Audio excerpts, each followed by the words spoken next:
Guys, welcome back to my channel. मैं आप सभी लोगों का दिल से स्वागत करती हूँ अपने इस चैनल ह्यूमैनिटीज़ में। आज की इस वीडियो में हम स्टार्ट करने वाले क्लास 12 हिस्ट्री का चैप्टर नंबर 5, जो कि है through the eyes of travellers.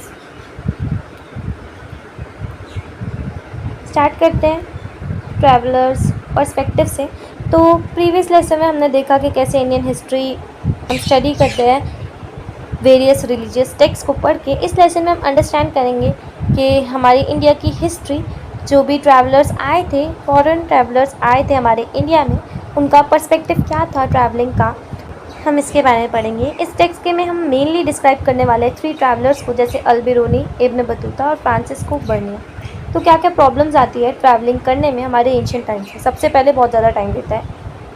Next, lack of facilities, fear of pirates, यानी कि चोरी का, मर्डर का, किडनैपिंग का डर लगा रहता है। Next, natural disasters, disease, fear of getting lost, अगर खुद ही खो गए, रास्ता नहीं पता, तब क्या हुआ। Next, why were travellers done in ancient time, क्यों ट्रैवलिंग्स करते थे। और ट्रैवल व्लॉग, अभी तो जैसे ट्रैवल व्लॉग बनाते हैं सब, पहले क्या होता था, बुक में अपना एक्सपीरियंस लिखते थे, इंटरेस्ट के लिए, बिजनेस के लिए, प्रीचिंग के लिए, सीख नॉलेज मिले, नेचुरल कैलामिटीज़ और लुकिंग फॉर न्यू अपॉर्चुनिटीज़ के लिए। मेजर ट्रैवलर्स जो कि इंडिया आए थे, ऑल दो काफ़ी सारे ट्रैवलर्स आए थे इंडिया में, लेकिन जो अभी हम इस बुक में पढ़ने वाले हैं उसमें अकाउंट सिर्फ 3 ही लोगों का पढ़ने वाला है, दैट इज़ अल-बिरूनी, इब्न बतूता और फ्रांसिस्को बर्निया। एक एक करके सबके बारे में पढ़ते हैं। सबसे पहले हम पढ़ने वाले हैं अल-बिरूनी के बारे में। अल-बिरूनी का जन्म हुआ था 973 AD में खिवारा रीजन, ख्वारिज़म में, जो कि रीजन है उज़्बेकिस्तान का। ख्वारिज़म इम्पोर्टेंट सेंटर था एजुकेशन का उस टाइम पे। अल-बिरूनी जो थे, उन्होंने रिसीव की थी हाई लेवल ऑफ एजुकेशन। अल-बिरूनी जाने जाते थे काफ़ी सारे लैंग्वेज के लिए, उनको पर्शिया, अरेबिया, सायरिया, संस्कृत लैंग्वेज आती थी और उनको नॉलेज भी थी हिब्रू लैंग्वेज की। अल-बिरूनी इंडिया आए थे इन 1017 AD में महमूद गजनवी के टाइम पे, जब महमूद गजनवी ने अटैक किया था ख्वारिज़म में।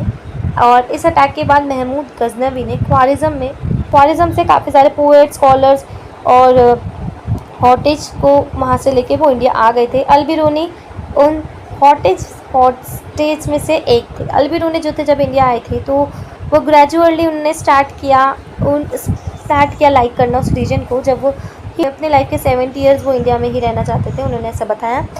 अपने लाइफ टाइम में अल-बिरूनी ने स्टडी किया इंडिया का प्रिवेलिंग सिस्टम और उन्होंने लिखा अपना एक्सपीरियंस अपनी इस बुक किताबुल हिंद में। पढ़ते किताबुल हिंद के बारे में, तो इसके ऑथर अल-बिरूनी हैं, जिनकी लैंग्वेज इन्होंने अरेबियन लैंग्वेज में लिखी है, राइटिंग स्टाइल में। किताबुल हिंद में काफ़ी सारे चैप्टर्स है। ये चैप्टर्स जो है सिंपल और क्लियर वे में लिखे गए हैं। हर एक चैप्टर शुरू होता है एक क्वेश्चन से और बाद में उसके क्वेश्चन का आंसर बताते हुए ये चैप्टर आगे चलता है। इंडिया कल्चर को कंपेयर किया गया अदर कल्चर में। इस कंटेंट के अंदर जो बुक है वो डिस्क्राइब करती है Indian culture, language, art, customs, sculpture, festival के बारे में। काफ़ी सारे religious, philosophy, dentistry, medical information बताई गई है। नेक्स्ट बात करते हैं कास्ट सिस्टम। अल-बिरूनी ने कास्ट सिस्टम के बारे में क्या है। अल-बिरूनी जो है कंपेयर करते हैं इंडियन कास्ट सिस्टम को पर्शियन कास्ट सिस्टम से। इंडियन कास्ट सिस्टम जो है वो बेस्ड है वर्ना सिस्टम में, जो कि क्रिएट किया गया है ब्राह्मण्स ने। इसमें मेनली हमारे को 4 वर्न्स देखने को मिलते हैं, ब्राह्मण, क्षत्रिय, वैश्य, शूद्र। तो जो 4 वर्ण है, इसमें जो पर्सन है वो डिटरमाइन करता है बेसिस ऑफ, जो वर्ण है वो डिटरमाइन कैसे करते हैं, बर्थ के बेसिस पे। अगर कोई पर्सन बॉर्न हो रहा है ब्राह्मण फैमिली में तो ब्राह्मण कहलाएगा, अगर कोई पर्सन बॉर्न हो रहा है शूद्र फैमिली में तो वो शूद्र कहलाएगा। अपनी पूरी लाइफ वो यही कहलाएगा। तो जो ब्राह्मण है वो यूज़ करते थे अपने आप को खाने के लिए पूरे सिस्टम में। जो क्षत्रिय थे वो यूज़ करते थे वैश्य और शूद्रास को। तो ये जो सिस्टम था वो डिसाइड होता था हमारे बर्थ के बेसिस पे।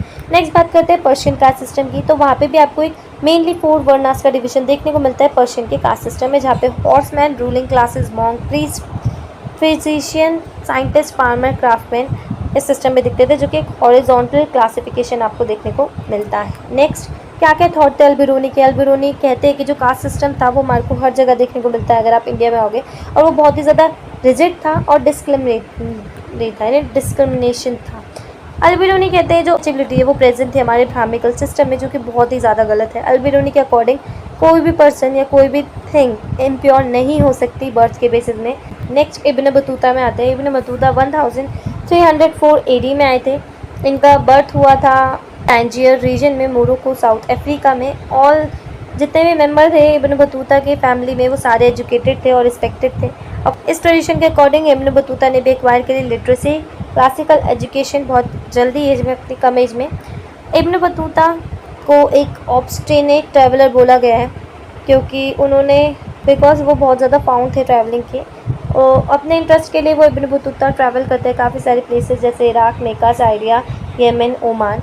1932 आप देखोगे उन्होंने विज़िट किया इंडिया। इन 33 उन्होंने सिंध विज़िट किया, प्रेजेंट डे पाकिस्तान में जो। जब वो दिल्ली आए तो वो मिले दिल्ली के सुल्तान मोहम्मद बिन तुगलक से। मोहम्मद बिन तुगलक जो थे वो जेंटली इम्प्रेस हुए उनकी नॉलेज से इब्न बतूता की, और उनको ग्रांट किया एक काजी, जो एक जज की रैंक होती है अपने किंगडम में। फ्यूचर में आप देखोगे कुछ मिसअंडरस्टैंडिंग होती है between king and Ibn Battuta, तो उनको जेल में भी डाल दिया जाता है। Due to his interest of travelling, सुल्तान ने उनको भेज दिया था मंगोल रूलर चाइना में एज एन एम्बेसडर। तो उन्होंने एक बुक लिखी रिहाला। 1347 में इब्न बतूता ने डिसाइड किया कि वो अपने घर वापस जाएंगे। रिहाला के बारे में थोड़ा जानते हैं। रिहाला बुक जो की है लिखी इब्न बतूता ने अरबिक लैंग्वेज में है। कुछ थिंग्स है जो कि इन्होंने मेंशन की थी, जैसे कि Indian city, agriculture, coconut, page, slavery, postal system के बारे में इब्न बतूता ने बताया। एक करके सबके बारे में पढ़ेंगे। सबसे पहले स्टार्टिंग करते हैं इंडियन सिटी से। इब्न बतूता के अकॉर्डिंग जो इंडियन सिटी है वो डेंसली पॉपुलेटेड है, यानी बहुत ज़्यादा पॉपुलेशन है। कि जो रीजन है वो फुल ऑफ अपॉर्चुनिटी से भरा हुआ है। काफ़ी सारे जो लोग हैं इस सिटी में वो प्रॉस्पेरियस है। ये जो टेम्पल और मुसेक है वो यूज़ किए जाते हैं रिलीजियस प्लेसेस के काइंड के लिए मार्केट्स में। इंडियन एग्रीकल्चर में देखोगे तो ये जो ब्रदर्स हैं वो लिखते हैं कि जो due to fertile soil in India, agriculture जो है ना एक साल में 2 बार किया जाता था। नेक्स्ट एग्रीकल्चर फील्ड जो थी हायर थी हमारे इंडिया में as compare to western region. Next बात करते हैं क्लोथ की, तो हाई डिमांड थी सिल्क, ज़ारी एक्सेट्रा की। फैब्रिक्स के हमारे इंडिया में जो मुस्लिम क्लोथ होते थे वो एक्सपेंसिव थे इंडिया में, और जो कि सिर्फ पहने जाते थे रिच पीपल ही पहनते थे। जो क्लोथ चीप फाइबर से बनता था वो कॉमन पीपल यूज़ करते थे। पोस्टल सिस्टम इन इंडिया की बात करूँ तो इब्न बतूता ने बताया इंडियन पोस्टल सिस्टम डेवलप हो चुका था एक यूनिक टाइम में। ये यूज़ करते थे जैसे कि 50 डेज़ लगते किसी नॉर्मल पर्सन को सिंध से दिल्ली आने में, लेकिन पोस्टल सिस्टम से जो न्यूज़ थी वो डिलीवर हो जाती है सिर्फ और सिर्फ 5 दिन में ही।